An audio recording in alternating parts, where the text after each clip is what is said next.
Bab 1361. Pada saat itu, Nyonya Tuk yang sedang membersihkan dapur kebetulan mendengar percakapan Leon dan Cynthia. Tuan Wolf, Anda berencana membeli perusahaan farmasi. Nyonya Tuk tidak dapat menahan diri untuk bertanya.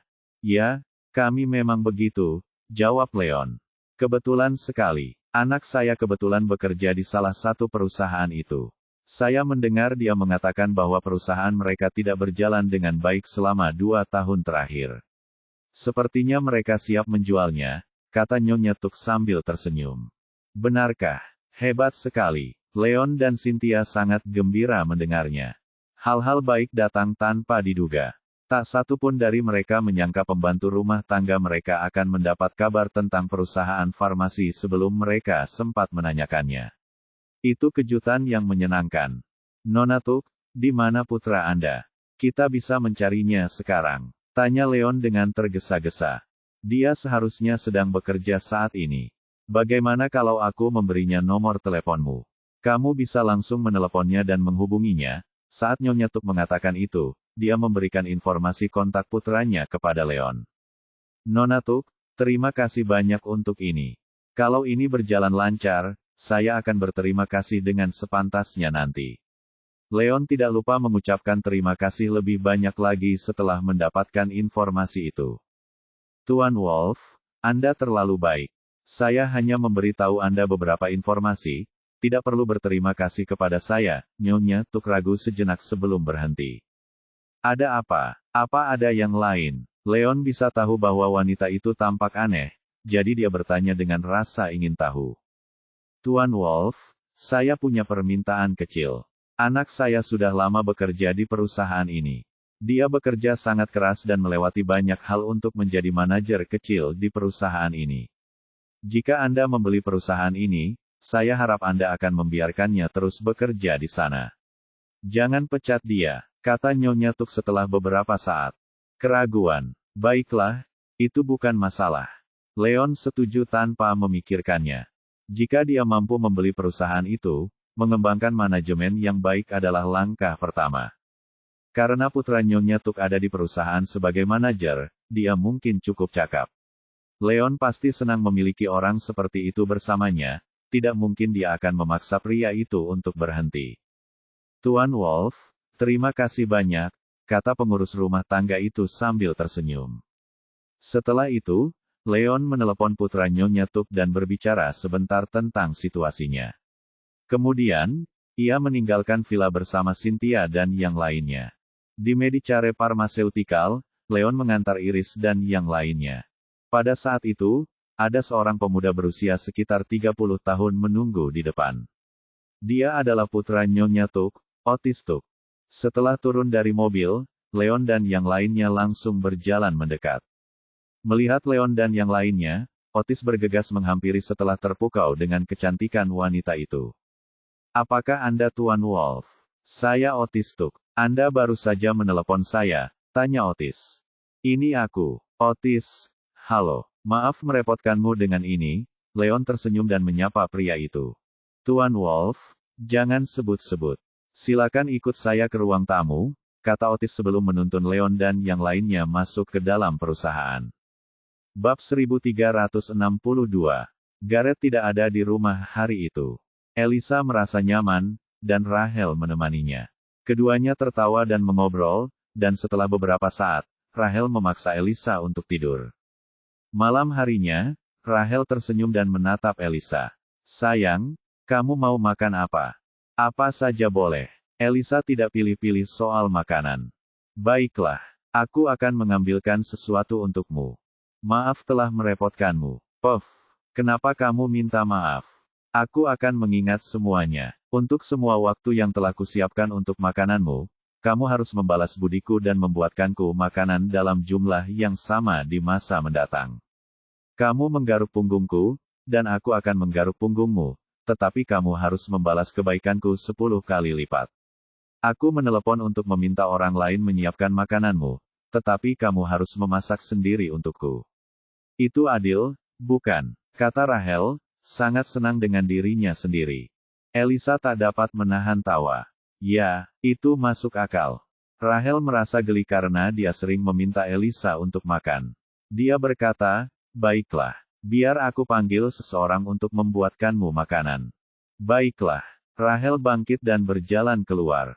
Ponsel Elisa berdering. Senyum di matanya perlahan memudar saat dia melihat ide penelepon, tetapi dia menjawab panggilan itu. "Mengapa kamu meneleponku, Liz? Kita sudah lama tidak ngobrol. Kamu senggang. Kamu mau ikut?" Elisa memasang ekspresi acuh tak acuh. "Aku sedang dalam perjalanan bisnis. Apa kau tidak tahu tentang ini, Linda?" Linda adalah orang yang menelepon Elisa. Dia mungkin sedang menguji Elisa.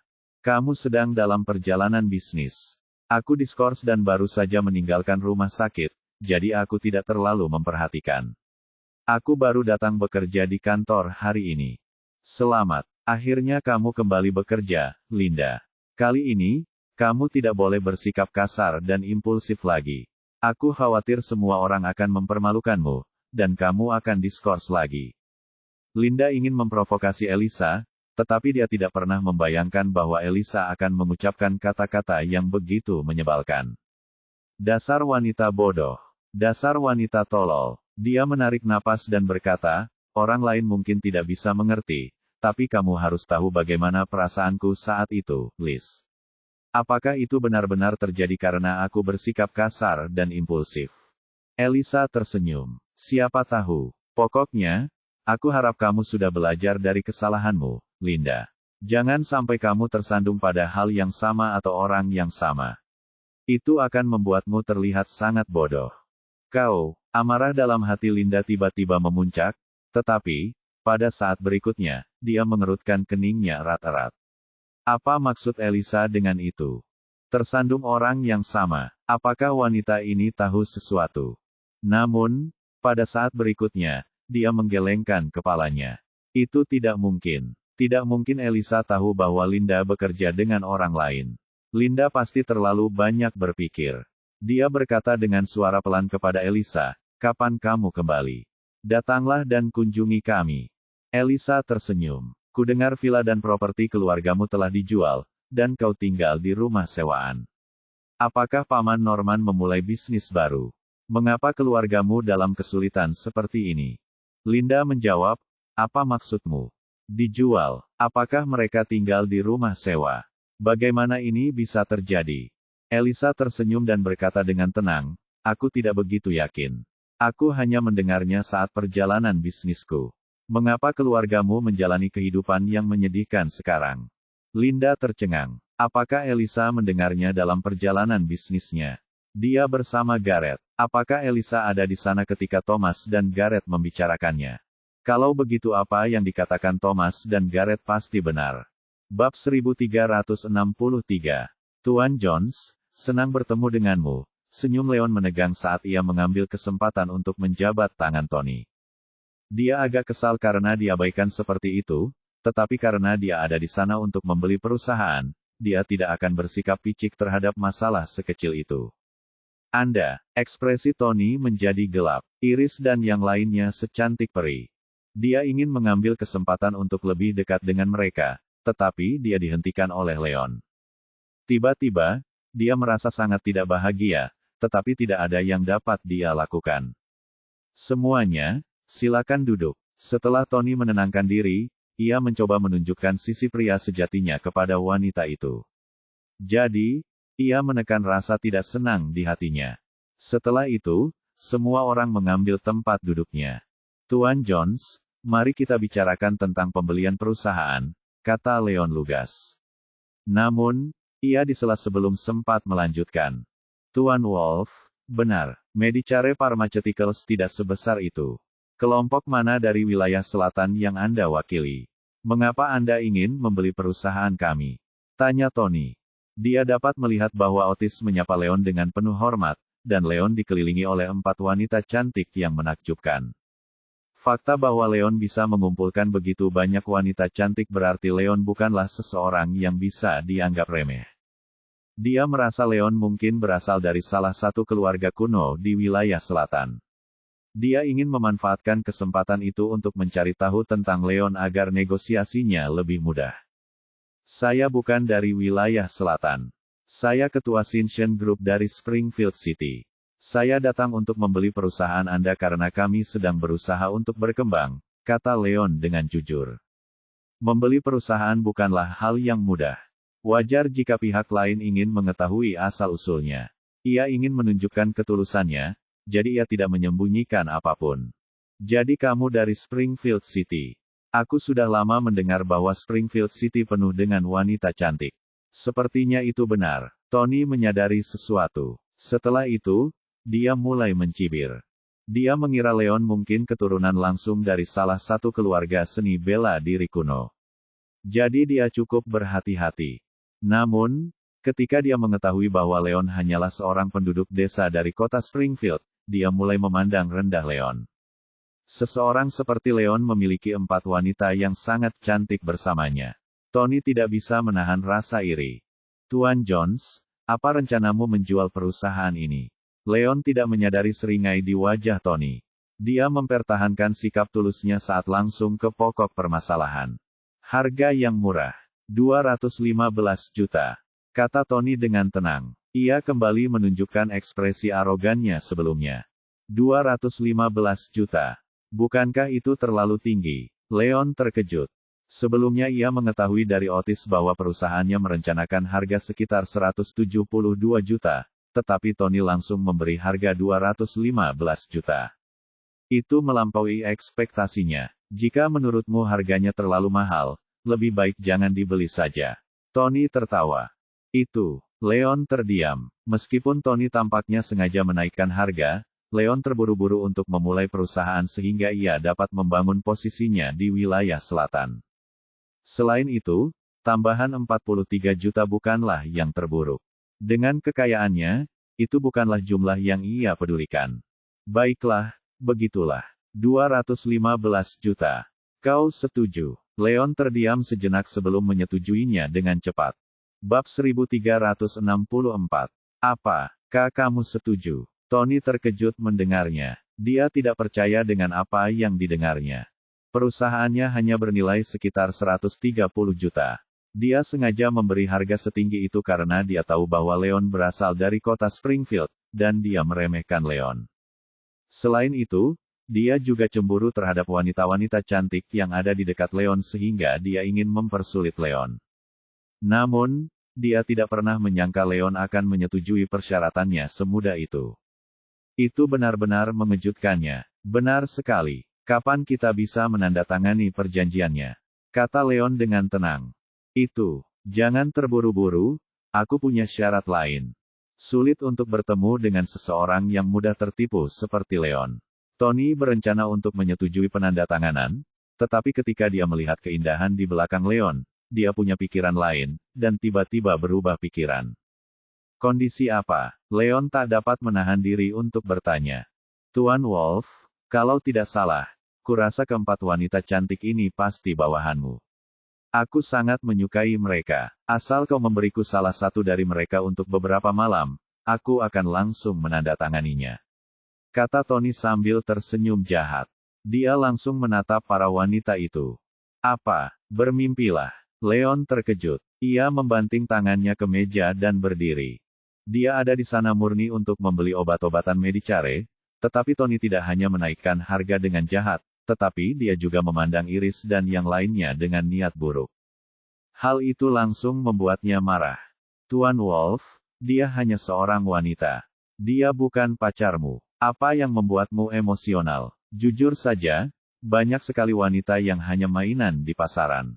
Apa salahnya memberiku satu untuk dimainkan? Jika kau setuju, aku bisa memberimu diskon dari harga jual. Tony berkata dengan tenang, seolah-olah dia lebih unggul dari Leon. Sekalipun dia tidak mengetahui hubungan macam apa mereka berempat, dia yakin mereka bukanlah wanita-wanitanya. Dia mengira Iris dan yang lainnya mungkin adalah mainan yang dipersiapkan Leon untuk digunakan sebagai hadiah. Mereka mungkin dimaksudkan untuk menarik klien demi keuntungan. Selama Leon bersedia membiarkannya bermain dengan salah satu dari mereka, dia bisa memberikan diskon besar. Tidak ada alasan bagi Leon untuk menolaknya.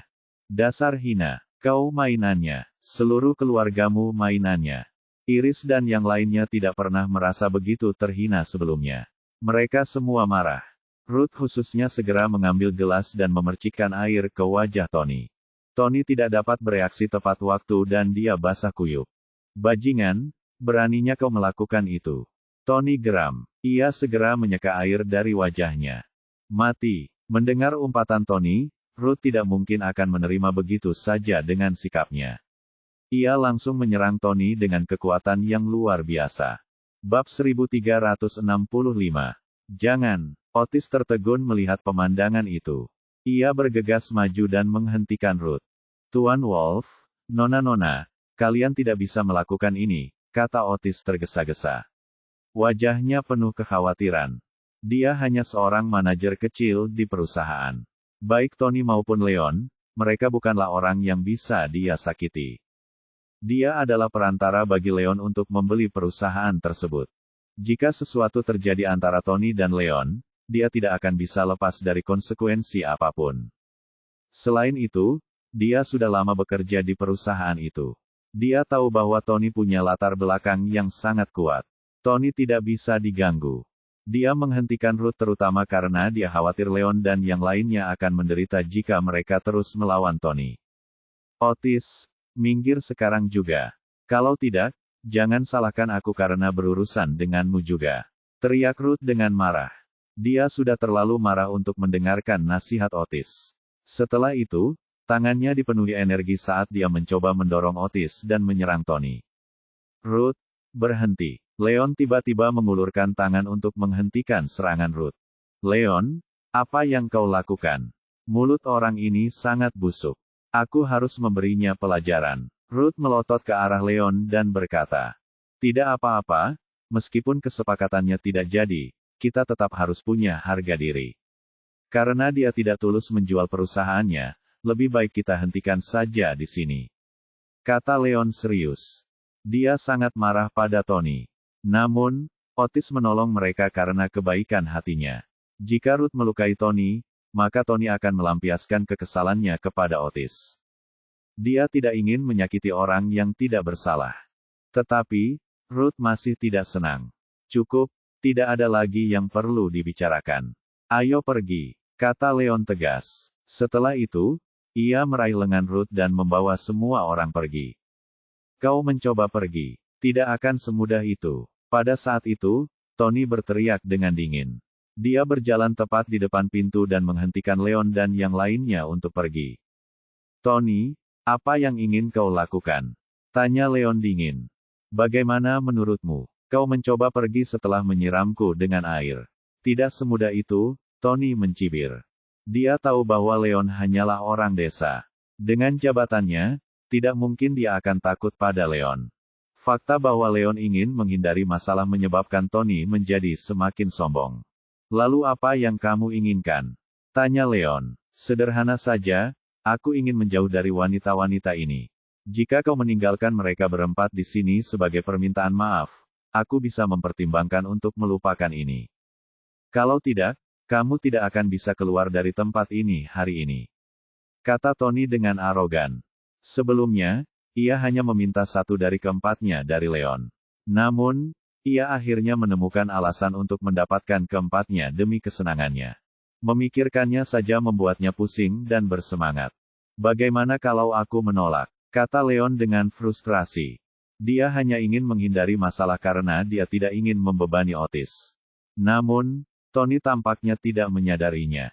Tony bahkan berusaha menuntut agar para wanita itu tetap tinggal. Leon sudah benar-benar marah. Bab 1366. Menolak, itu bukan urusanmu, kata Tony sambil mencibir. Begitu dia mengatakan itu, seolah-olah dia memanggil mereka, para penjaga keamanan di perusahaan itu pun dikerahkan. Mereka pun segera bergegas.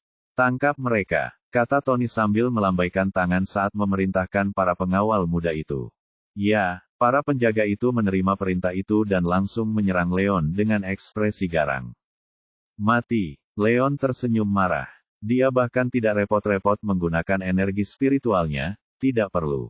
Dengan jentikan pergelangan tangannya, gelombang energi keadaan bawaan tingkat menengah menyerbu ke arah para penjaga. Ledakan, ledakan, ledakan. Terjadi beberapa benturan keras. Beberapa penjaga biasa sama sekali tidak sebanding dengan Leon. Mereka terlempar oleh Leon dan terbanting ke tanah dengan keras. Bocah, tidak heran kau begitu sombong di hadapanku. Kau seorang seniman bela diri. Tony menyadari ketika ia segera merasakan bahwa Leon adalah seorang seniman bela diri di United States. Tony, demi Otis, aku akan memberimu satu kesempatan terakhir.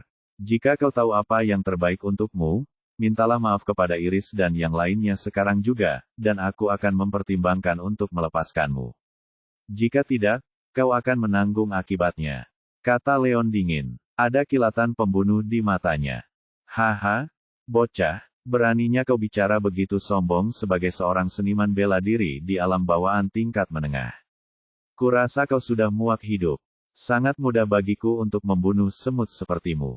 Tony tak kuasa menahan tawa keras seolah mendengar lelucon terhebat di dunia. Setelah itu, dia melepaskan gelombang energi yang besar. Dari fluktuasi energinya, Leon dan yang lainnya dapat segera melihat bahwa dia adalah seorang Supreme Master awal. Kau baru saja menjadi seorang Mahaguru, dan kau bersikap sangat sombong. Gerutu Leon. Sebelumnya, Tony bertingkah seolah-olah dia tidak terkalahkan. Leon bertanya-tanya seberapa kuat Tony, tetapi ternyata tidak ada apa-apanya. Bocah, beraninya kau meremehkanku. Akan kutunjukkan padamu seberapa kuat seorang Mahaguru saat ini. Tony sangat marah. Setelah itu, ia tidak membuang waktu saat ia menyerang dengan kekuatan yang luar biasa, menyerang Leon dengan cepat. Kau tidak tahu diri. Leon mengejek. Ia tidak mundur dan malah menyerang Tony. Dasar orang bodoh. Tony tersenyum meremehkan. Ada kilatan tajam di matanya. Sebelumnya, dia merasa Leon hanya berada di tahap United States menengah saat Leon melawan para penjaga. Fakta bahwa dia seorang Supreme Master berarti Leon bukan siapa-siapa di matanya. Tepat setelah itu, dia meninju dengan lebih kuat lagi, bersiap melumpuhkan Leon dalam sekali pukul. Kalau begitu, Iris dan yang lainnya akan menjadi miliknya. Wah! Tepat saat Tony sedang melamunkan hal itu, tinjunya beradu tepat dengan tinju Leon. Kemudian, dia sangat terkejut. Leon sama sekali tidak lumpuh karenanya. Sebaliknya, Leon berhasil menembus serangannya dengan satu serangan. Kekuatan Leon yang tersisa menghantam lengan Tony dengan ganas. Retakan, suara tulang retak terdengar jelas. Tony berteriak kesakitan. Tubuhnya terpental beberapa meter sebelum akhirnya jatuh ke tanah. Tepat setelah itu, dia merasakan sakit yang luar biasa di lengannya. Lengannya dipatahkan oleh Leon. Bab 1367. B. Bagaimana ini mungkin? Setelah mendarat di tanah, Tony memegang lengannya yang patah dan menatap Leon dengan tak percaya. Dia mengira Leon hanya berada pada tahap United States menengah, dan dia akan dengan mudah mengalahkan Leon. Namun, ia tidak pernah menyangka akan bermimpi bahwa Leon tidak hanya mampu menahan satu serangannya dengan kekuatan penuh tetapi bahkan mematahkan lengannya juga. Jelas terlihat betapa terkejutnya dia. Tony, kau punya jalan keluar yang mudah, tapi kau tidak mengambilnya. Karena kau sangat ingin mati, aku akan mengabulkan keinginanmu. Kata Leon dingin. Setelah itu, dia berjalan langsung ke arah Tony. Setiap langkah yang diambilnya terasa bagai palu yang menghantam tepat di jantung Tony. Bocah, apa yang kau lakukan? Tony memucat. Ia mulai menunjukkan ekspresi terkejut dan takut di wajahnya. Bagaimana menurutmu? Aku datang ke sini untuk berbicara denganmu dengan tulus tentang pembelian perusahaanmu. Tidak apa-apa jika kau tidak mau bersikap etis, tetapi kau mencoba membawa paksa para wanita ke sini. Kau sudah melewati batas. Aku akan melumpuhkanmu sekarang juga agar kau mengingat pelajaran ini, kata Leon dingin. Ia memancarkan niat membunuh. Saat itu, dia menoleransi semuanya karena dia tidak ingin membuat Otis mendapat masalah. Dia mencoba untuk melupakannya saja. Namun, Tony menolak untuk menyerah dan malah semakin memburuk. Jadi, keadaan sampai pada titik di mana kekerasan harus digunakan. Karena sudah begitu, dia tidak lagi berencana memperlihatkan belas kasihan kepada Tony. Jangan mendekat, Tony tergagap. Setelah itu, dia tampak seperti sedang memikirkan sesuatu dan berteriak, berat, aku peringatkan kau. Aku masih ada hubungan dengan keluarga bela diri kuno, Liberton. Jika kau berani menyakitiku, aku akan memastikan kau mati dengan mengerikan setelah ini. Keluarga Liberton. Leon tampak tercengang. Mungkinkah keluarga Liberton yang kau bicarakan adalah keluarga Willy Liberton? Itu benar. Willy adalah sepupuku. Dia keturunan langsung dan pewaris keluarga. Dengan kekuatan dan pengaruhnya, akan sangat mudah baginya untuk membunuh orang desa sepertimu. Kata Tony dengan arogan. Saat dia menyebutkan Liberton dan Willy, dia tiba-tiba merasa percaya diri. Itu dia, sungguh kebetulan. Leon tak kuasa menahan tawa. Setelah kejadian sehari sebelumnya, dia menghajar Willy sampai babak belur. Dia tidak percaya dia bertemu sepupu Willy keesokan harinya. Tampaknya keluarga Liberton bukan hanya musuh keluarga Scamel. Mereka juga musuhnya.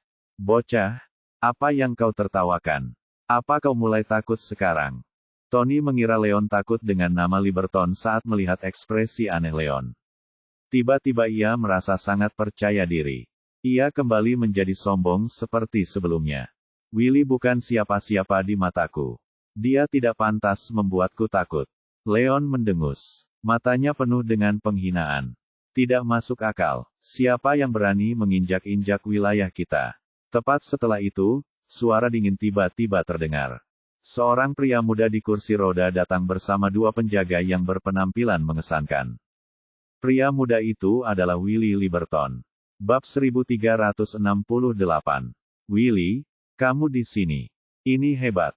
Tony sangat gembira melihat Willy muncul. Setelah itu, ia bergegas menghampiri Willy seolah-olah telah bertemu dengan penyelamatnya. Ia berlutut di hadapan Willy. Tony, apa yang terjadi di sini? Kata Willy dengan suara serius. Tony memiliki hubungan darah dengan keluarga Liberton melalui ibunya, dan Medicare Pharmaceuticals merupakan salah satu bisnis kecil yang dimiliki keluarga Liberton. Ayah Tony dan keluarga Liberton sama-sama memiliki saham di perusahaan tersebut. Jadi, saat Tony mendengar ada yang berencana membeli perusahaan itu, Tony segera menghubungi Willy. Dia bergegas untuk memeriksa situasi dan menemukan apa yang sedang terjadi. Akan tetapi, ada terlalu banyak orang di ruangan itu, jadi dia belum menyadari kehadiran Leon di sana. Begini, aku dipukuli oleh seorang anak desa dari Springfield City. Kau harus membalas dendam untukku, Tony menunjuk Leon dan berkata dengan kejam. Itu kamu. Willy melihat ke arah yang ditunjuk Tony, dan ekspresinya berubah saat melihat Leon. Willy, kau kenal dia? Tony terkejut dan tidak yakin. Bukan cuma kenal dia, kakiku juga dipatahkan sama dia. Mata Willy memeras seraya menggertakkan giginya. Apa? Tony terkejut. Ia menunduk dan akhirnya menyadari bahwa Willy ada di kursi roda. Willy, aku tidak percaya kita bertemu lagi secepat ini. Kurasa musuh memang saling menarik. Goda Leon. Nak, jangan terlalu senang dengan dirimu sendiri. Kau mematahkan kakiku kemarin. Aku akan memastikan kau membayarnya 10 kali lipat. Kata Willy dengan marah, ingin mencabik-cabik Leon. Bukankah kau sudah kalah dariku? Sungguh lelucon. Gerutu Leon. Wajah Willy memerah karena marah, tetapi tidak ada yang dapat dikatakannya. Setelah pertukaran dari hari sebelumnya, Willy sudah tahu bahwa Leon lebih kuat darinya. Dengan kemampuannya, akan sangat sulit baginya untuk membalas dendam pada Leon. Willy, bahkan kamu tidak bisa mengalahkan orang ini. Tony sangat terkejut saat mendengar percakapan Willy dan Leon. Dia tahu betapa kuatnya Willy. Willy sudah berada di semi-overload state. Dia berpikir bahwa Willy sangat kuat dan Willy akan mampu menghadapi Leon dengan sangat mudah. Namun, ia tidak pernah menyangka Willy pernah melawan Leon sebelumnya. Bahkan, Willy pernah mengalami patah kaki. Jelas terlihat betapa terkejutnya dia. Tony, jangan khawatir. Meskipun aku tidak bisa mengalahkan orang ini, aku membawa 2 penjaga di negara penguasa tingkat menengah bersamaku hari ini. Akan sangat mudah untuk menghadapinya. Aku akan membunuhnya hari ini untuk membalas dendam. Kata Willy dengan tatapan dingin di matanya. Sejak kakinya dipatahkan oleh Leon sehari sebelumnya, dia memastikan untuk mendapatkan 2 penjaga yang lebih kuat sebagai tindakan pencegahan. Benar saja, itu pilihan yang tepat. Hanya dalam 1 hari yang singkat, dia tersandung ke Leon lagi. Kedua penjaga itu terbukti sangat berguna. Bab 1369. Benarkah? Hebat sekali. Tony sangat gembira mendengarnya. Meskipun dia tidak tahu seberapa kuat Leon, dia dapat dengan mudah menebaknya. Di antara generasi muda keturunan langsung dalam keluarga seni bela diri kuno, sebagian besar dari mereka berada di semi-overload state atau overload state awal. Setiap pemuda yang mampu mencapai atau melampaui status overload tingkat menengah secara praktis adalah seorang jenius super. Mereka semua adalah pemuda yang sangat terkenal. Leon hanyalah seorang pria tak penting dari kota Springfield. Selain itu, Leon juga masih muda. Tidak peduli seberapa kuat Leon, tidak mungkin Leon bisa melawan dua penjaga di tingkat overload tingkat menengah. Bocah, kau akan mati hari ini. Willy tersenyum dingin.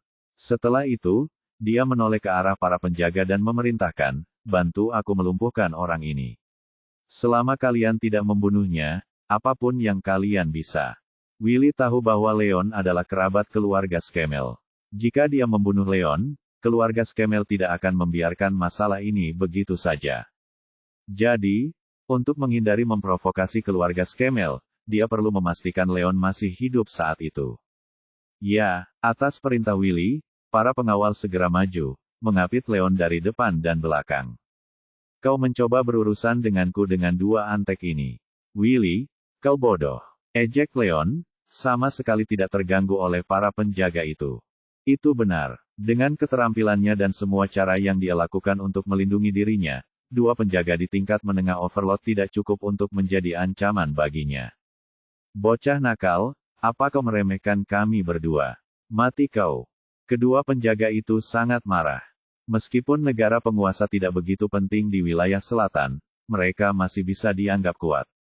Khususnya, mereka yang berada pada tahap overload state menengah sangat langka di antara generasi muda. Namun, Leon hanyalah seorang pemuda yang tidak berarti. Kenyataan bahwa dia berbicara dengan sangat arogan dan meremehkan mereka bukanlah sesuatu yang dapat mereka toleransi. Setelah itu, mereka tidak membuang waktu lagi dan mulai menyerang. Mereka menyerang dengan kekuatan besar, menyerang Leon dari dua sisi. Sempurna, kata Leon dingin. Dia melangkah maju dan menyerang dengan kekuatan yang dahsyat, segera menargetkan penjaga yang ada di depannya. Kau hanya ingin bunuh diri. Si penjaga mencibir. Ada kilatan dingin di matanya. Karena Leon tidak memiliki fluktuasi energi apapun, dia tidak dapat merasakan betapa kuatnya Leon. Akan tetapi, dari kecepatan dan ledakan emosi Leon, dia samar-samar dapat mengetahui bahwa Leon seharusnya tidak berada di tahap overload. Dengan perbedaan keterampilan itu, tidak mungkin dia akan menganggap Leon tinggi. Tepat setelah itu, serangannya semakin kuat saat dia mengeluarkan kekuatan penuhnya, bersiap untuk melumpuhkan Leon dalam satu pukulan. Dasar bodoh. Mati saja. Willy dan Tony tersenyum melihat pemandangan itu.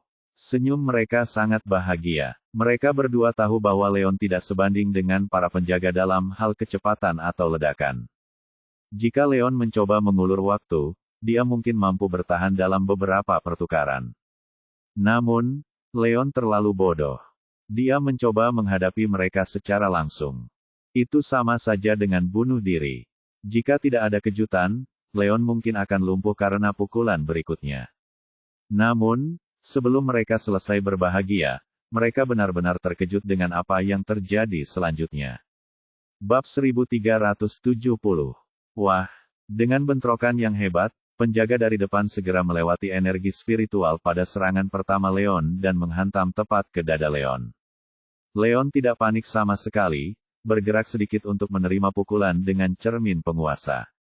Pada saat yang sama, dia memanfaatkan lawannya yang telah menghabiskan seluruh kekuatannya untuk menggunakan serangan keduanya. Gelombang energi pada tingkat innate state menengah melonjak keluar dari tinjunya, membakar dada lawannya dengan hebat. Penjaga itu tampak seperti mendapat pukulan berat.